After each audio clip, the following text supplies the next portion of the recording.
Hi, this is Ramachandra, computer science graduate student from University of Houston, Clear Lake. In this video, I'm going to present about the aspect-oriented software engineering. The objective of this chapter is to introduce you to aspect-oriented software development, which is based on the separation of concerns. In this video, you will understand why the separation of concern is a good building principle for software development. You will be introduced to the fundamental ideas underlying aspects and aspect-oriented software development. Understand how an aspect-oriented approach may be used for requirement engineering, software design, and programming. Be aware of the difficulties of testing aspect-oriented systems. These are the contents we are going to discuss today. Introduction, the separation of concerns, aspects, join points and point cuts, software engineering with aspects. In most large systems, the relationship between the requirements and the program components are complex. A single requirement may be implemented by a number of components, and each component may include elements of several requirements. In practice, this means that implementing a change to the requirements may involve understanding and changing several components. Alternatively, a component may provide some core functionality but also include code that implements several system requirements. When there appears to be a significant reuse potential, it may be expensive to reuse such components. Reuse may involve modifying them to remove extra code that is not associated with the core functionality of the component. The key benefit of an aspect-oriented approach is that it supports the separation of concerns, which we will be discussing in the later slides. The separation of concern is a key principle of software design and implementation. It means that you should organize your software so that each element in the program, for example, a class, method, or a procedure, etc., does one thing and one thing only. You can understand each part of the program by knowing its concern without the need to understand other elements. When changes are required, they are localized to a small number of elements. Concerns are not program issues but reflect the system requirements and the priorities of the system stakeholders. Examples of concern include performance, security, and specific functionalities, etc. By reflecting the separation of concerns in a program, there is clear traceability from requirements to implementation. Concerns are categorized as core concerns and secondary concerns. Core concerns are the functional concerns that relate to the primary purpose of the system. Secondary concerns are functional concerns that reflect non-functional and QAS requirements. QAS requirements include policy, system, and organizational concerns. Cross-cutting concerns are concerns whose implementation cuts across a number of program components. As shown in the figure, which is based on an example of internet banking system, this system has requirements relating to new customers such as credit checking, address verification, etc. It also has requirements related to the management of existing customers and the management of customer accounts. All of these are core concerns that are associated with the system's primary purpose, the provision of an internet banking service. However, the system also has a security requirements based on the bank security policy and recovery requirements to ensure that data is not lost in the event of a system failure. These are cross-cutting concerns as they may influence the implementation of all of the other system requirements. Cross-cutting concern leads to tangling and scattering.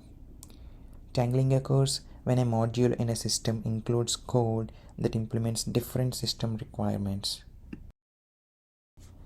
Consider the example of a medical record management system which has core and secondary concerns. Core concerns include managing personal information, medication, consultations, medical images, diagnosis, treatments, and the doctor's information.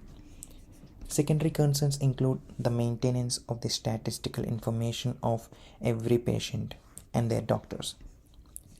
Scattering of methods implementing secondary concerns distributed over the three classes as shown in the below the patient class, the image class, and the consultation class.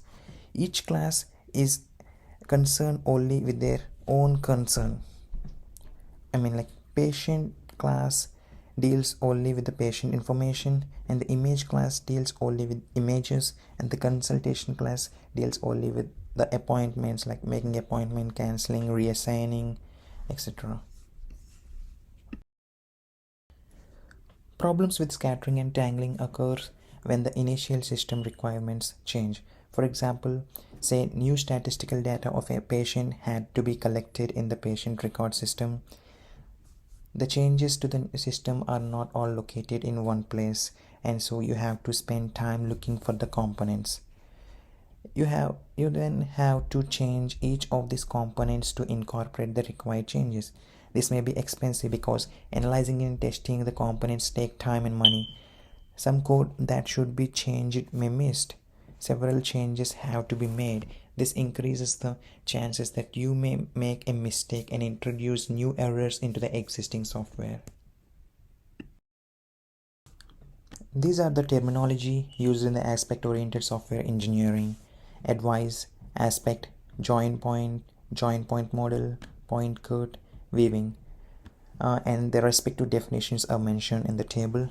You can go through them.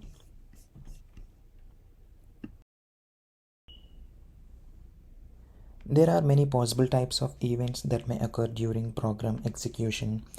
A join point model defines the set of events that can be referenced in an aspect-oriented program. Join point models are not standardized, and each aspect-oriented programming language has its own join point model. For example, in AspectJ, events that are part of join point model include call events, execution events, initialization events, data events, and exception events. A point cut identifies the specific events. Example, a call to a named procedure with which advice should be associated. You can see the image over there. This means that you can weave advice into the program in many different contexts depending on the join point model that is supported.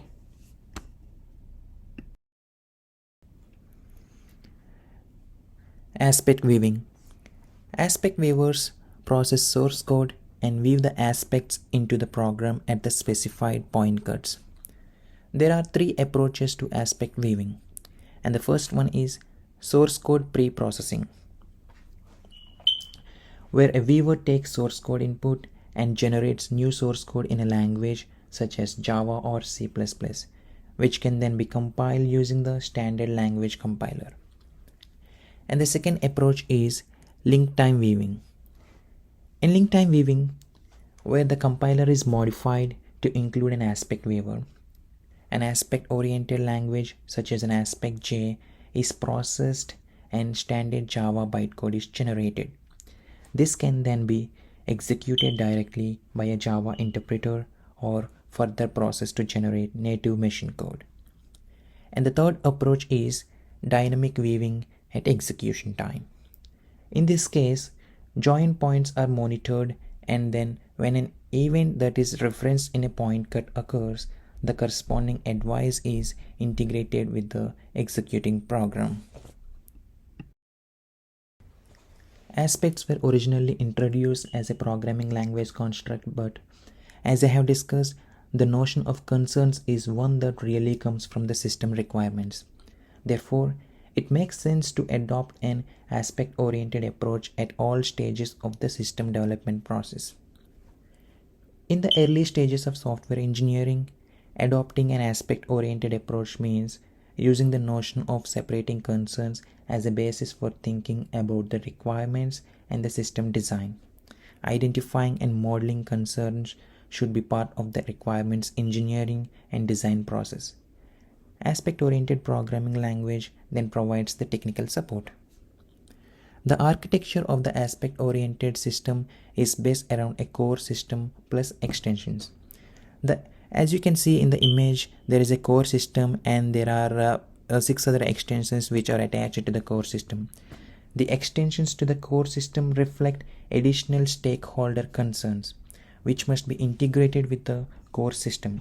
For example, it is important that a medical information system maintains the confidentiality of a patient information. So one extension might be concerned with access control, another with encryption, etc. The core system implements the primary concerns.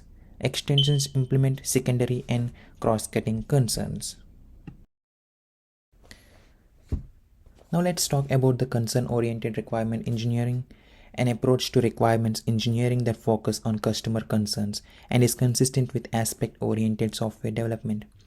Viewpoints are a way to separate the concerns of different stakeholders, and they also represent the requirements of related groups of stakeholders. Cross-cutting concerns are concerns that are identified by all viewpoints. This diagram shows that viewpoints may be of different types, but cross-cutting concerns such as regulation, dependability, and security generate requirements that may impact on all of the system viewpoints. To develop a system that is organized in the style shown in the previous slide, you should identify requirements for the core system plus the requirements for the system extensions. A viewpoint-oriented approach to requirements engineering, where each viewpoint represents the requirements of related groups of stakeholders, is one way to separate core and secondary concerns. Aspect-oriented design. The process of designing a system that makes use of aspects to implement the cross-cutting concerns and extensions that are identified during the requirement engineering process. Below is the generic aspect-oriented design process, which includes core system design. At this stage, you design the system architecture to support the core functionality of the system. The architecture must also take into account quality of service requirements such as performance and dependability requirements. Aspect or identification and design. Starting with the extensions identified in the system requirements, you should analyze these to see if they are aspects in themselves or if they should be broken down into several aspects. Once aspects have been identified, these can then be separately designed, taking into account the design of the core system features. Composition design. At this stage, you analyze the core system and aspect designs to discover where the aspect should be composed with the core system. Essentially, you will be identifying the join points in a program at which aspects will be woven. And the next is the conflict analysis and resolution, where all the conflicts of the program will be resolved. And the next is the name design, where programming naming standards will be followed. Verification and validation. This is the process of demonstrating that a program meets its specification and meets the real needs of the stakeholder. Like any other system, aspect-oriented systems can be tested as black boxes using the specification to derive the test. However, program inspections and white box testing that relies on the program source code is problematic. Program is a web rather than a sequential document. In aspect-oriented system, sequential reading is practically impossible. The problems of inspecting and deriving tests for aspect-oriented programs are a significant barrier to the adoption of aspect-oriented software development in large software projects. Thank you.